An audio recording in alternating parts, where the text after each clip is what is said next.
Jika itu kenapa hari ini ya memang kita hidup dalam dunia yang lebih menghargai menang meskipun salah daripada benar tetapi kalah. Dalam literatur The Little Prince, konsep dewasa itu dipandang absurd. Apakah ini ajaran setan? Ya kebetulan aja sih dari Big Bang semua bisa terjadi demikian rupa. Ya kebetulan aja sih dari 0101 bisa keluar begitu banyak programming. Ya kebetulan aja sih tanaman bisa mengambil makanan dari matahari. Serius nih. Seorang anak, ayahnya meninggalkan dia, meninggalkan ibunya. Di akhir hayatnya gitu ya, ayahnya ini kemudian sakit, bertobat. Ya, sehingga anak ini kemudian dengan sinis bertanya kepada hamba Tuhan ya. Berarti nanti papa itu ke surga ya? Enak ya?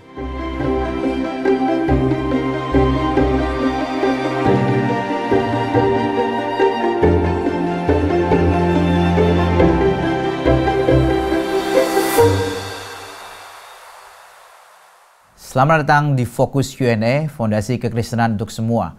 Program yang memfasilitasi iman kita dalam mencari pengertian menuju orang Kristen yang dewasa.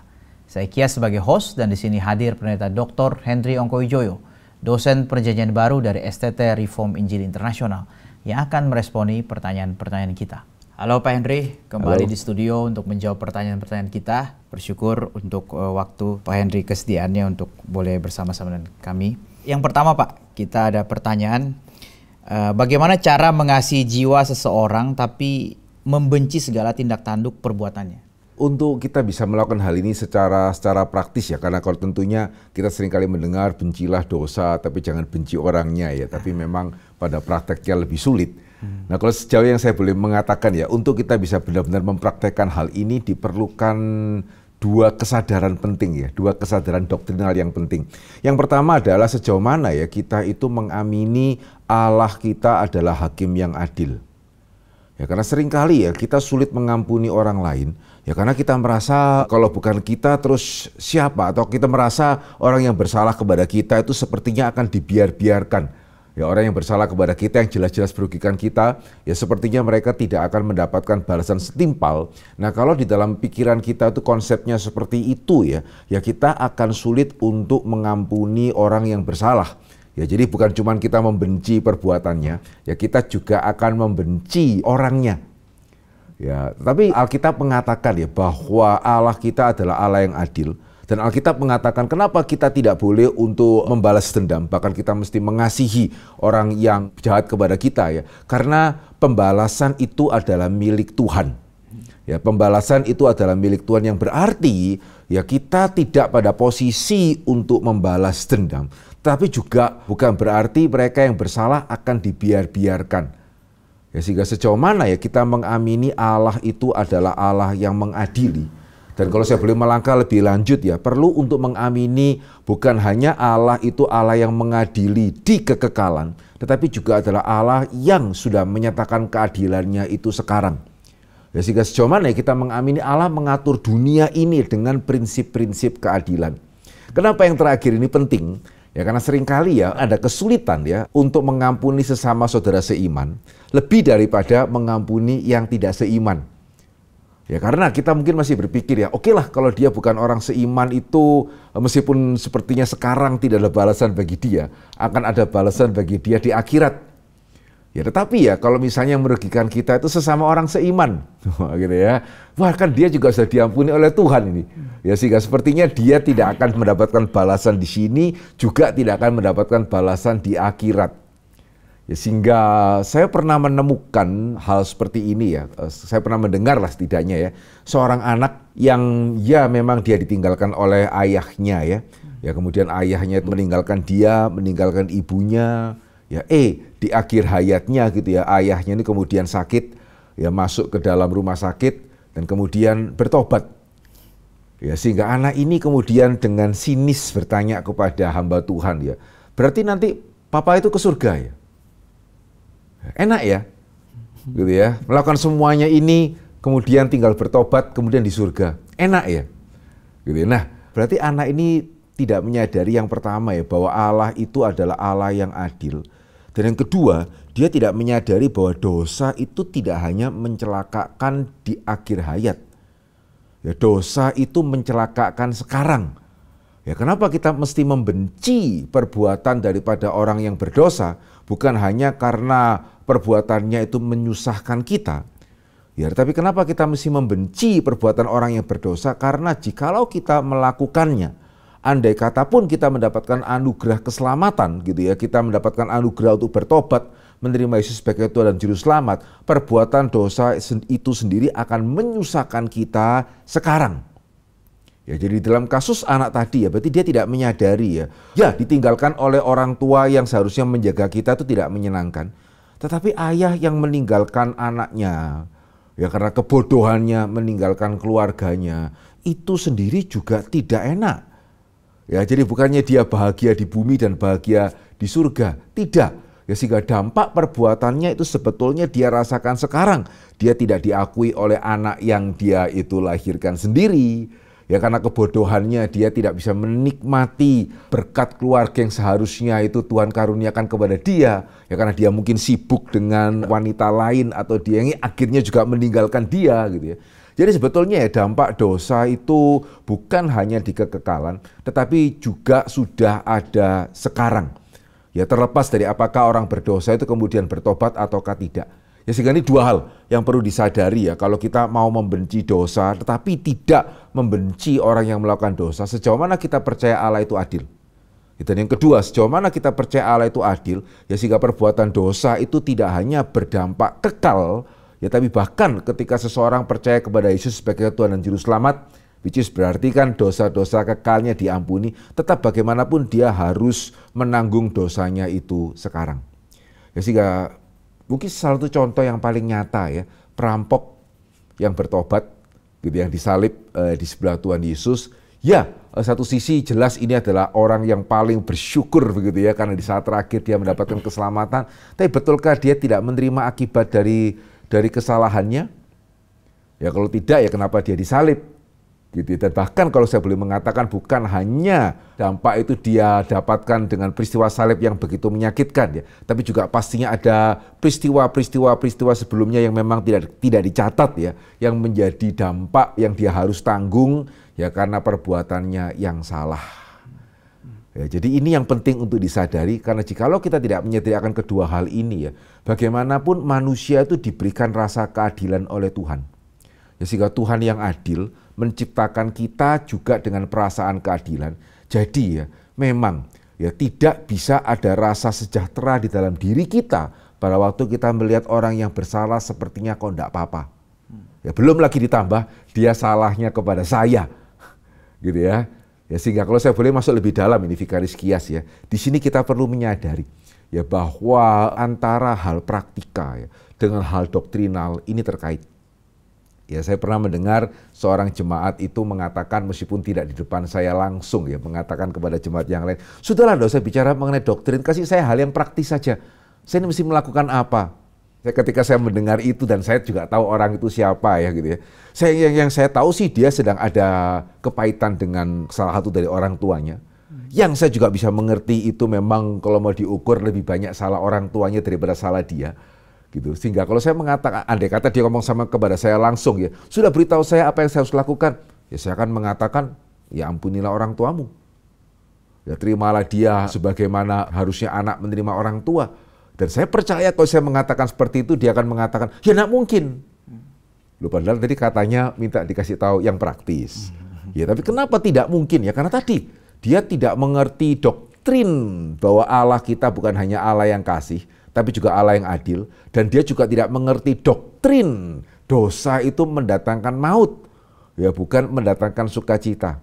Dua hal ini doktrin loh, gitu ya. Sehingga hanya ketika kita mengenal doktrin, kita mengenal kebenaran dan kita mengamini kebenaran, ya maka kita akan dimampukan di dalam kasus ini ya, kita dimampukan untuk kasihan ya bukan cuma marah, tapi juga kasihan nih kepada orang yang berdosa, ya karena jikalau dia tidak bertobat, dia harus menanggung dosa-dosanya, ya di dunia ini maupun di dunia yang akan datang, atau bahkan kalau dia berdosa pun tetap ada dampak dosa yang dia harus tanggung itu sekarang. Ya, sehingga dua doktrin ini perlu disadari untuk kita bisa menjalankan pertanyaan yang praktis tadi. Tadi boleh dikonfirmasi Pak tentang benci dosa tapi bukan orangnya. Apakah sebetulnya ini tepat secara Alkitab? tepat di dalam pengertian, kita kan masih harus mengharapkan orang yang berdosa itu bertobat. Ya, sehingga dalam pengertian itu ya, kita tidak membenci orangnya. Tapi di sisi yang lain jelas gitu ya. Di sisi yang lain bukan berarti kemudian yang menjadi kebiasaan hari ini ya sudah kita menganggap seperti dia tidak melakukan apa-apa. Ya ini pertanyaan lanjutan yang bagus ya, Vikaris Kias. Karena hari ini kita melihat dalam dunia berdosa ya. Kenapa justru kita juga sulit untuk tidak membenci orang yang berdosa? Karena hari ini kita hidup di dunia yang ya selama kamu menang ya, dan kamu tidak melukai saya, ya orang yang bersalah itu biasanya, apalagi kalau dia menang ya, dia akan diterima kok. Ya sehingga itu kenapa hari ini ya memang kita hidup dalam dunia yang lebih menghargai menang meskipun salah daripada benar tetapi kalah. Gitu ya. Ya sehingga dalam pengertian itu masalah ya. Kalau saya kan tidak membenci orang berdosa, saya hanya membenci dosanya. Maka ya kalau misalnya dia koruptor atau misalnya dia jelas-jelas itu KDRT kepada istrinya, ya saya tetap menerima dialah. Ya kan saya mesti benci dosanya. Enggak loh, kita harus menegur dia, kita harus mengingatkan dia. Dan apalagi kalau dia anggota gereja ya, gereja harus mengambil tindakan yang serius. Ya, sehingga dalam pengertian yang kedua ini gitu ya, ya kita tidak bisa begitu saja memisahkan antara orang berdosa dengan dosa-dosanya. Tetapi dalam pengertian yang pertama tadi ya, tetap bagaimanapun andai kata pun kita menegur dia, mendisiplin dia dengan harapan dia bertobat dan diselamatkan, bukan dengan harapan supaya dia juga binasa seperti dosa-dosanya. Mungkin boleh komen mengenai misalnya kaitkan dengan imprecatory psalms begitu? Mungkin sedikit penjelasan ya, mungkin nggak semua kita tahu apa itu imprecatory psalm. Ya, di dalam Mazmur kita menemukan banyak Mazmur itu yang bersyukur kepada Tuhan karena musuh-musuhnya itu binasa. Ya sehingga yang menarik ya, kalau kita menyelidiki ya pemakaian kata haleluya di dalam Alkitab, ya seringkali ya kalau hari ini ya kapan kita mengatakan haleluya? Gitu ya, ketika kita diberkati gitu ya. Tetapi di dalam Alkitab salah satu pemakaian ya kata haleluya itu haleluya karena engkau mengadili musuh-musuh. Haleluya karena engkau tidak membiarkan yang jahat, bahkan haleluya engkau menghukum mereka begitu. Ya sehingga dalam pengertian ini kita melihat imprecatory psalm, ya ini termasuk di dalamnya ya Mazmur yang bersyukur karena Tuhan menghukum orang berdosa gitu ya. Itu mesti dipahami secara benar. Dipahami bukan kemudian seolah-olah Mazmur bertentangan dengan ajaran Tuhan. Ya karena sebetulnya tidak. Yang membuat dia bersyukur bukan karena orang yang melukai dia. Sekarang saya berhasil membalas dendam. Saya berhasil mengambil mata dari orang yang melukai mata saya. Tidak. Sehingga itu kenapa psalm. Dia haleluyanya karena dia melihat Allah sudah menyatakan keadilannya. Ya jadi sebetulnya tidak bertentangan. Karena di dalam perjanjian baru Yesus juga mengatakan, ya Tuhan hakim, itu kenapa kamu tidak main hakim sendiri? Ya sehingga pada waktu Tuhan menyatakan penghakimannya, ya kita bersyukur. Ya sehingga imprecatory psalm ya ketika dipahami secara salah, seolah-olah bertentangan dengan yang Yesus ajarkan. Tapi kalau dipahami secara benar tidak, ya kan sekali lagi imprecatory psalm itu bersyukur karena Tuhan yang menyatakan keadilan, bukan karena saya berhasil membalas dendam. Ya sehingga justru ketika orang Kristen itu in a sense terlalu rohani gitu ya.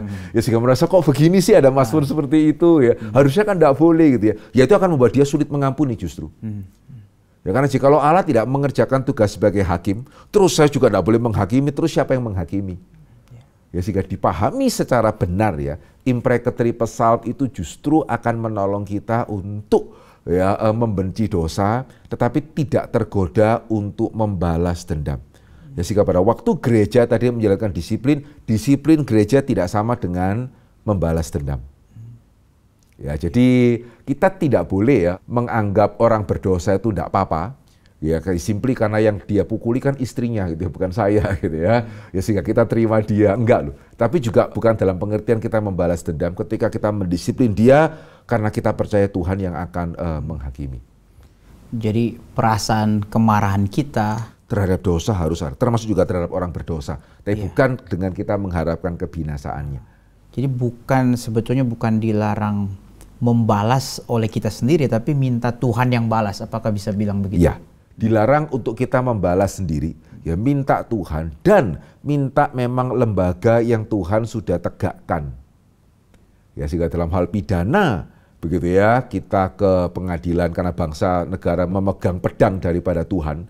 gitu ya. Demikian juga kalau kita ada urusan perdata dengan yang non-believers misalnya gitu ya, ya kita mau tidak mau akan ke sidang pengadilan meskipun kalau kita bisa mengampuni itu akan baik. Tetapi kalau antara sesama orang percaya ya, saya sangat-sangat mendorong gereja yang harusnya menjalankan peran sebagai pengadil. Ya, jadi nggak harus juga kemudian semua kita menunggu Tuhan itu mengadili secara langsung. Ya karena Tuhan sudah menegakkan lembaga-lembaga, ya pemerintah gitu ya sebagai pemegang pedang. Ya demikian juga gereja untuk mengadili sesama orang percaya. Itu ada dalam 1 Korintus. Dulu di episode awal Fokus, Pak Henry cerita pernah dipalak di taksi. Sampai ditodong ya Pak ya. Bolehkah kita menuntut mereka? Apakah Pak Henry ada tekanan batin kalau misalnya ketemu mereka? Oke. Iya, saya memang pernah 2 kali selama saya menjadi mahasiswa ya. Karena saya ini kan bukan orang Jakarta. Ya, jadi pada waktu saya ke Jakarta ya memang ya semuanya naik kendaraan umum gitu. Ya sehingga 2 kali saya itu ditodong gitu ya. Ya tetapi ya puji Tuhan ya karena pertolongan anugerah Tuhan juga ya. Nggak sampai berdampak bagaimana sih. Ya mereka minta keluarkan dompetnya, saya keluarkan dompetnya. Tapi ya saya bilang bolehkah KTP-nya tidak ya mereka juga nggak masalah ya sudah saya kasih uangnya. Ya bahkan yang menarik ya setelah mereka ambil terus mereka mau keluar dari taksi saya bilang saya bayar taksi ini pakai apa? Ya, ditinggali uang 5.000 gitu. Ya. Jadi itu menunjukkan bagaimanapun itu masih ada lah gitu ya, masih hati nurani itu masih ada gitu. Ya sehingga ya bersyukur juga sih karena oleh anugerah Tuhan dampaknya nggak seperti apa-apa ya. Ya sehingga kalau hari ini misalnya saya ketemu mereka dan saya masih bisa mengenali mereka which is tidak gitu ya. Ya beneran ya sudah sih ya. Bahkan kalau boleh ya coba bicara sama mereka mengenai Injil gitu. Tapi ya benar-benar nggak ada perasaan kemudian dendam. Ya puji Tuhan juga ya nggak sampai trauma-trauma bagaimana gitu. Ya karena masih dampaknya tidak terlalu berat juga untuk apa yang saya alami. Apakah gereja harus menolak orang-orang bertendensi LGBTQ? Bukankah mereka tidak masuk dalam kerajaan Allah? Waduh. Kalau perlu ditampung, bagaimana melayani mereka? Bagaimana kalau mereka ngotot dengan pendiriannya, apakah harus diekskomunikasi? Iya, kalau nggak salah kita sudah pernah bahas ya, tapi mungkin saya coba lebih spesifikkan dengan pertanyaan ini ya. Hati-hati loh ya untuk kita mengatakan bahwa mereka tidak termasuk warga kerajaan surga ya. Ya sekali lagi ya kisah perampok itu bagi saya banyak sekali pelajaran yang kita bisa ambil ya dari perampok yang bertobat di salib. Itu saat terakhir loh. Ya jadi jangan kita terlalu cepat kemudian mengatakan wah dia LGBTQ apalagi juga kok sepertinya nggak bertobat pasti kemudian itu tidak atau bukan orang pilihan nanti dulu gitu ya nanti dulu ya kita harus menahan diri apalagi ya kalau saya tadi cermati pertanyaannya tendensi ya kalau saya nggak salah pada waktu kita membahas ini ya di beberapa fokus yang lain kita mesti membedakan ya antara mereka yang masih tendensi gitu ya dengan mereka yang sudah melakukannya dengan mereka yang ngotot ya setelah mereka melakukannya. Ya bagi saya ya selama itu baru tendensi. Ya apalagi jikalau yang bersangkutan itu berjuang ya untuk tidak membiarkan tendensi itu menjadi kenyataan. Gitu ya, kita justru harus support. Gitu ya, kita justru harus support. Ya kita tidak bisa loh meminta orang yang punya tendensi itu sama sekali menghilangkan tendensi itu. Ya sampai pada waktu nanti kita bertemu dengan Tuhan. Ya karena kita masih manusia berdosa gitu ya. Dan kita semua mempunyai tendensi berdosa yang beda-beda. Gitu ya. Tetapi ya nggak semua karena tendensi dosa gitu ya. Seperti misalnya ada orang punya tendensi, apa tuh istilahnya, mengambil barang. Klepto gitu ya. Itu tendensi. Gitu ya, sehingga ya di satu sisi nggak bisa saya punya tendensi itu jangan salahkan saya ya kalau saya mencuri kecil-kecilan. Tetapi justru juga kita tidak bisa mengatakan kamu harus menghilangkan semua tendensi itu. Tidak loh. Ya, sehingga justru kalau orang itu baru pada tahap tendensi, kita harus support dia.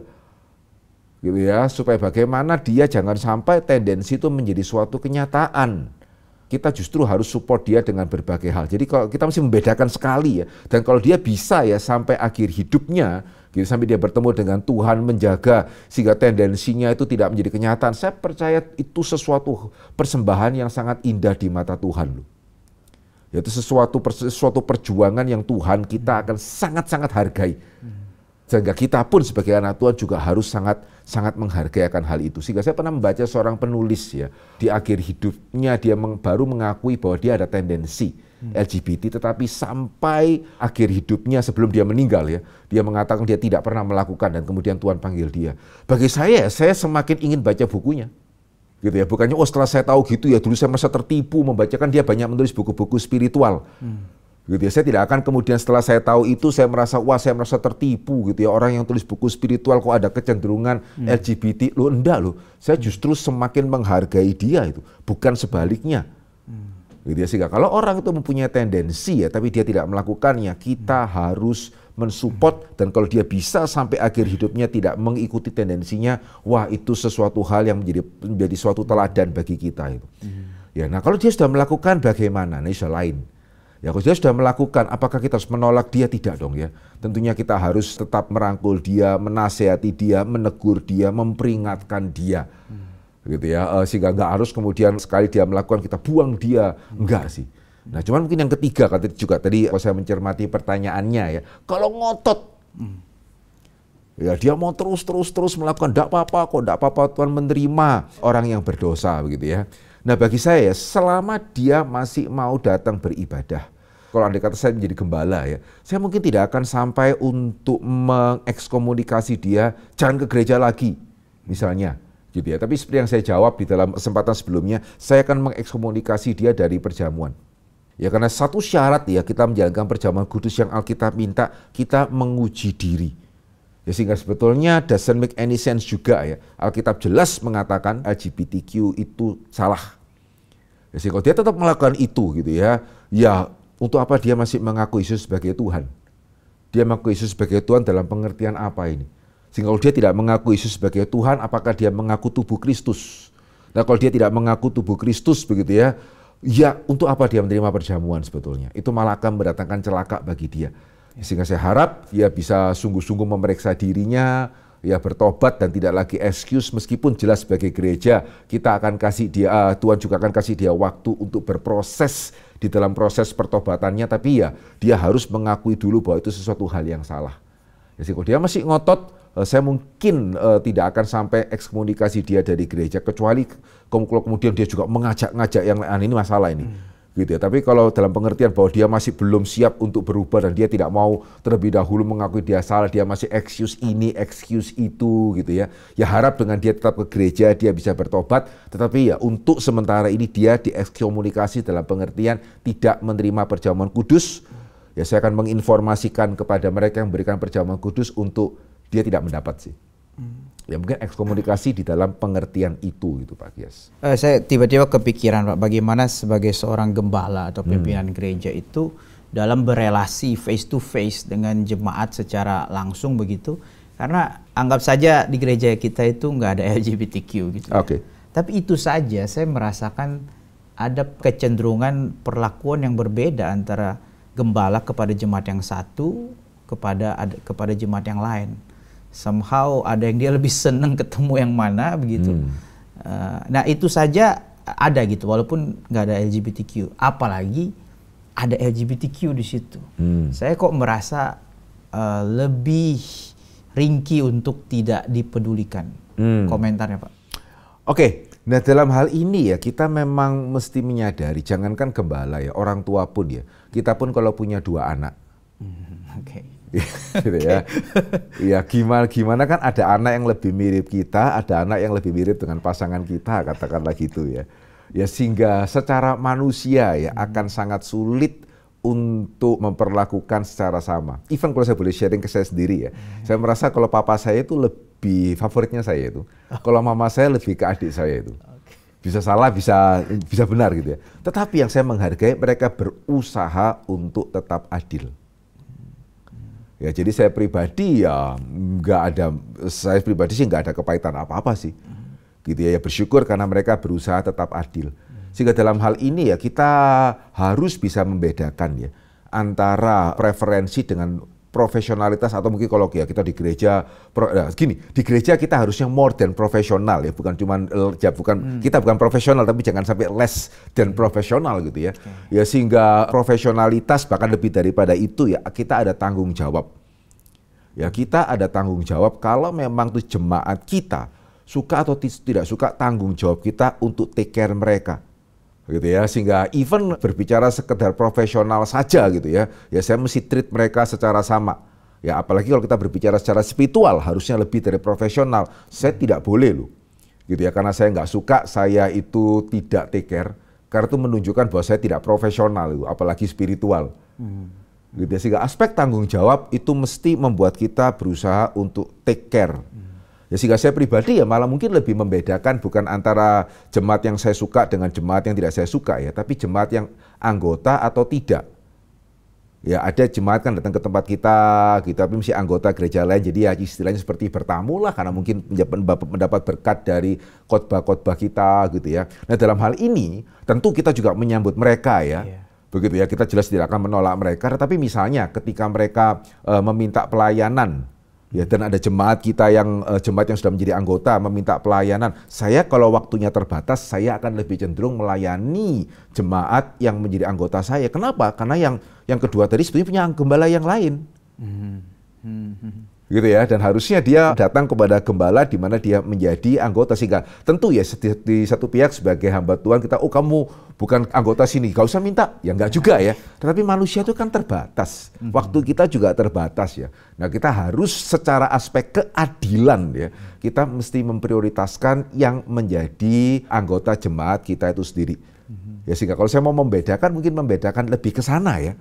Ya sehingga kalau anggota jemaat saya sendiri kemudian itu ternyata terbukti LGBTQ, ya saya mesti take care dia loh.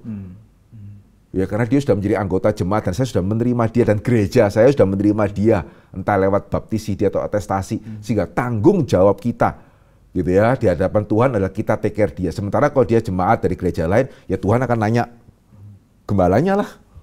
Begitu ya, meskipun kalau saya punya waktu tidak mau melayani, saya juga ditanya Tuhan ya gitu ya. Tetapi ya gembala dia juga akan ditanya oleh Tuhan gitu.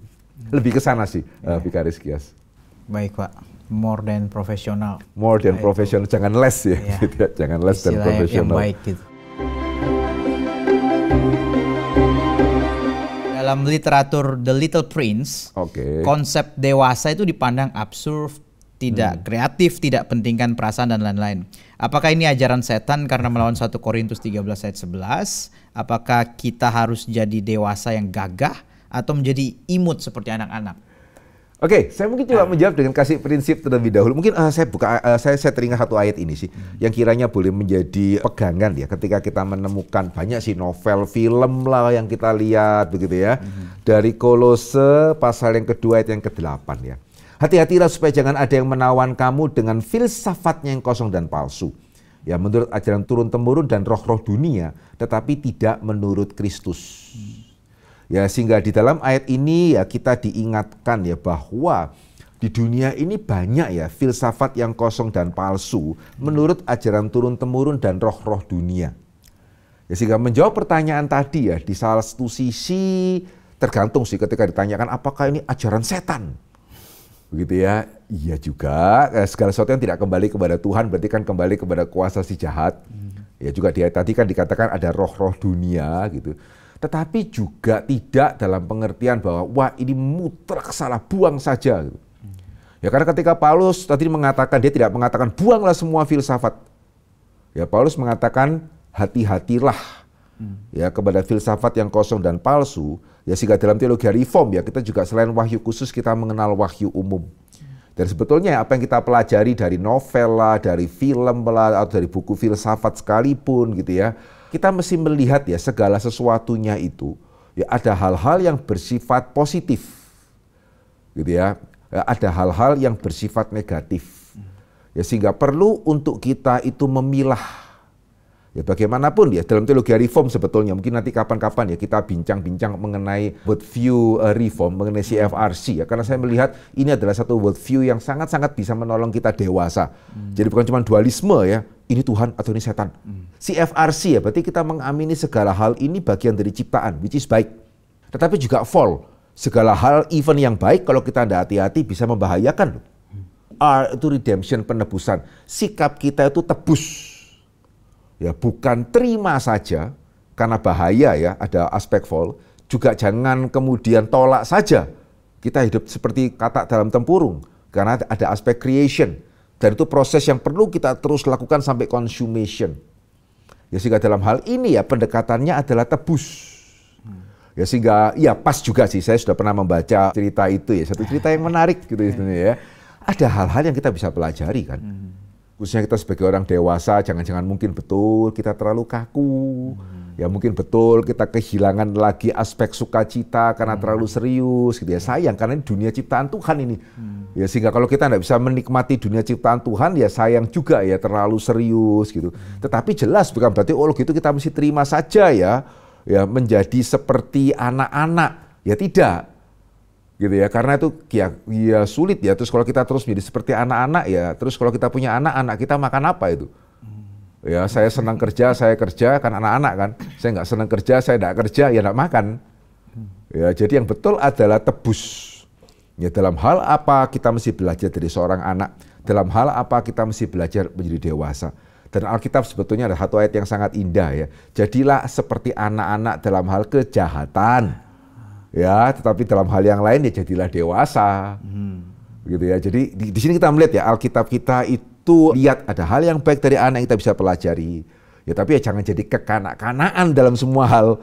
Ya kita mesti belajar jadi dewasa. Itu kenapa kerinduan kita dalam fokus itu ya. Supaya kita bisa menjadi jemaat yang dewasa. Karena justru sebetulnya ya ketika kita dewasa, kita bisa mempunyai sukacita seperti anak tanpa harus menjadi kekanak-kanaan itu. Ya jadi itu respon saya. Ada hal yang baik dari novel itu sih yang kita bisa pelajari dan juga dari banyak hal. Ya dari film lah, dari apapun gitu ya, TV lah. Tetapi ya pasti ada falsafah dunia. Ya sehingga kembali seperti tadi pertanyaan pertama ya, doktrin itu penting. Ya sehingga kalau kita tidak mengerti doktrin, bagaimana kita memilah? Ya bahkan kalau kita kan mengambil reform worldview juga dari kebenaran Alkitab ya. Kalau kita tidak mengerti reform worldview, akhirnya tadi ya kita menjadi dewasa yang akhirnya semua hal yang anak-anak kita nggak lakukan. Akhirnya kita kurang kaya. Atau sebaliknya yang juga mungkin lebih celaka ya. Kita seperti anak-anak semua kita terima, pokoknya kelihatan enak kita terima, yang akan lebih mencelakakan lagi. Tadi Bapak mesinggung tentang ayat yang di Matius ya Pak. Yesus panggil yang berkata bahwa kalau engkau tidak menjadi seperti anak kecil ini, engkau tidak masuk dalam kerajaan. Ya. Itu ya Pak ya. Nah itu benar ya di dalam hal kita menerima Injil. Menerima Injil. Okay. Tapi sesudah kita percaya kepada Injil, ya jangan terus menjadi anak-anak. Ya saya terima kok. Ya hamba Tuhan layanilah saya karena saya kan anak Tuhan tinggal terima. Yesus yang sama juga mengatakan lebih baik memberi daripada menerima. Nah itu ya. Itu saya melihat ya. Jadi menempatkan pada tempatnya. Dalam hal keselamatan betul kita harus jadi seperti anak-anak. Ya cuma bisa nerima. Kita nggak bisa kasih apa-apa untuk Yesus menebus kita. Tapi setelah kita diselamatkan, ya jangan cuma terus bisanya nerima ya. Ya kita mesti ingat Yesus yang sama pernah mengatakan lebih baik memberi daripada menerima. Tapi dalam proses sanctification itu apakah sama sekali tidak ada unsur perintah Yesus itu untuk kita menjadi anak-anak misalnya dalam aspek kekaguman atau kebergantungan total gitu. Apakah sama sekali nggak ada itu atau? Nggak. Jadi sekali lagi kita kan, nah itu yang bagus ya. C yang terakhir consummation. Gitu. Jadi consummation itu menunjukkan bahwa ada kesinambungan. Ya jadi bukan dulu saya anak nggak dewasa, sekarang saya dewasa nggak anak. Oke. Gitu ya. Jadi ada kesinambungan. Ya sehingga justru kedewasaan ya ketika kita dewasa kita sadar bahwa kita itu perlu Tuhan. Ya kita sadar kita perlu orang lain. Sebagai orang percaya kita sadar kita perlu gereja. Ya kita perlu saudara seiman. Tapi sebagai orang dewasa kita sadar saudara seiman perlu kita. Nah kalau saya perlu saudara seiman, nah terus saudara seiman cuma perlu Tuhan. Gitu ya. Jadi, nah ini ya sekali lagi dewasa ya, kita mesti bisa menempatkan secara tepat begitu. Seorang ahli IT Pak bertanya, apa kaitan firman dengan coding? Memangnya Tuhan mencipta pakai 0101. Adakah programmer Kristen yang menginjili bidang ini? Saya kurang tahu sih kalau programmer Kristen yang menginjili ya. Tapi ya kalau tanya apakah ada orang-orang yang memberitakan Injil yang programmer, saya sih kok yakin ada gitu. Oke, ini pertanyaan yang menarik ya. Meskipun saya tadi masih agak mengira maksudnya apa ya kaitannya. Tadi apa kaitan coding firman dengan coding. Firman dengan coding. Jadi saya coba menangkap aja ya. Apakah maksudnya kalau saya belajar firman saya lebih bisa mengcoding gitu ya?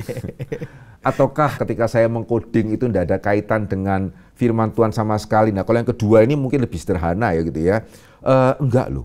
Kalau saya kan coding. Ya, apa kaitannya dengan firman Tuhan? Tidak loh. Sehingga, nah ini juga hari ini ya yang menjadi yang kita mesti hati-hati. Kadang-kadang kita mengaitkan firman Tuhan itu hanya kalau dengan pelajaran agama.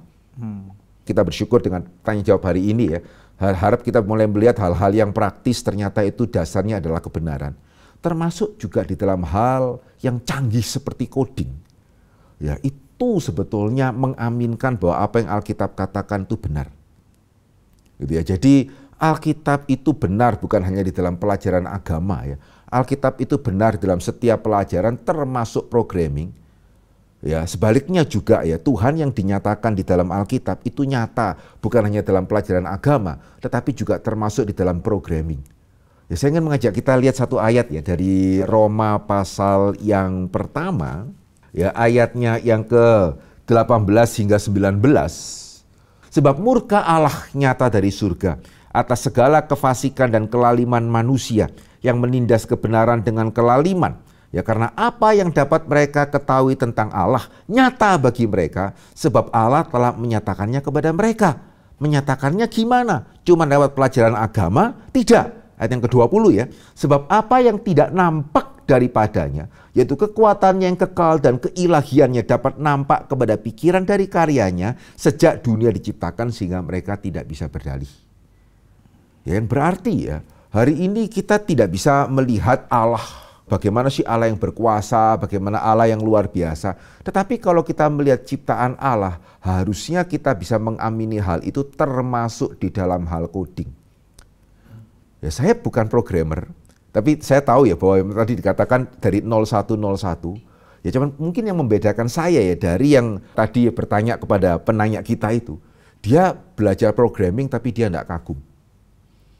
Ya saya sendiri kagum ya, kok bisa ya dunia programming yang begitu kompleks hanya dari 0 dan 1.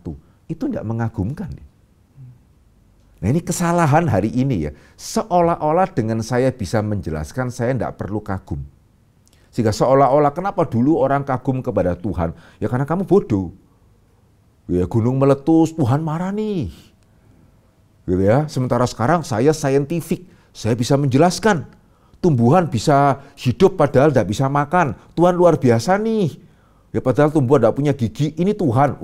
Itu kan dulu. Sekarang saya bisa menjelaskan loh, tumbuhan mengambil sinar matahari gitu ya. Kemudian lebah itu dengan serbuknya gitu. Sehingga sekarang saya tidak perlu kagum akan Tuhan. Salah.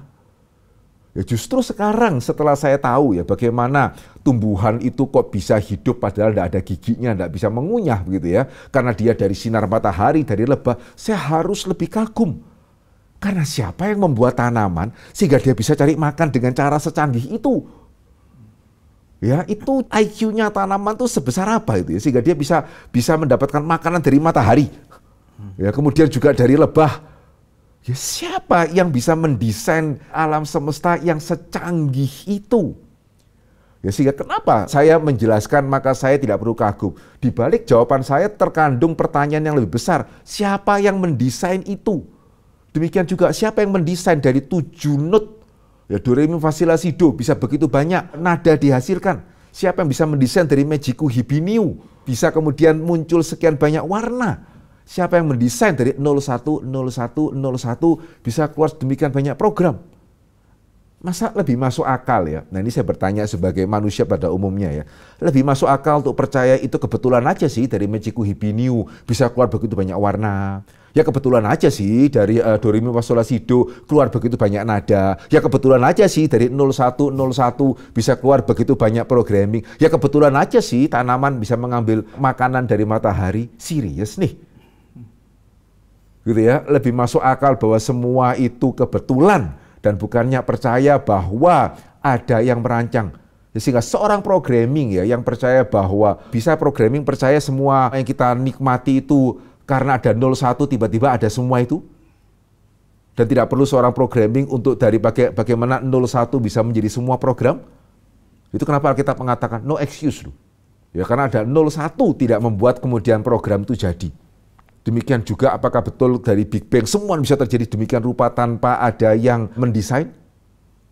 Ya, sehingga silakan yang programming yang tidak percaya Tuhan bertanggung jawab nanti di hadapan Tuhan. Sehingga dalam pengertian itu ya justru ya semakin kita ahli di dalam satu bidang, harusnya kita itu semakin menyadari, dah bisa loh gini tuh sekedar karena dari hasil evolusi. Ya, iya sama ya, kita ahli lukis, daun mana ada daun semuanya hijau. Ya, kita ahli astronomi gitu ya. Betulkah semua bintang-bintang itu terjadi sekedar karena Big Bang gitu. Betulkah itu tidak ada invisible hand di baliknya? Semakin kita ahli, termasuk kita ahli masak ya. Kok bisa ya dari bahan baku yang kalau kita makan satu-satu secara terpisah enggak enak gitu ya. Bisa jadi enak. Ya, semakin kita ahli, ya semakin harusnya kita bisa melihat kebesaran Tuhan sih. Termasuk juga dalam hal coding. Baik Pak, terima kasih sudah menjawab pertanyaan-pertanyaan kita. Kita bersyukur pertanyaan-pertanyaan sudah boleh dijawab, tapi kalau saudara masih mempunyai pertanyaan yang lain, silakan mengirimkan pertanyaan Anda melalui WhatsApp atau komen di YouTube. Link kelas fokus episode 1-22 yang membahas dari penciptaan sampai eskatologi bisa didapatkan di kolom deskripsi. Jika saudara mendapat berkat dari program ini, silakan share kepada yang lain. Mari kita bersama bertumbuh menjadi orang Kristen yang dewasa. Tuhan memberkati.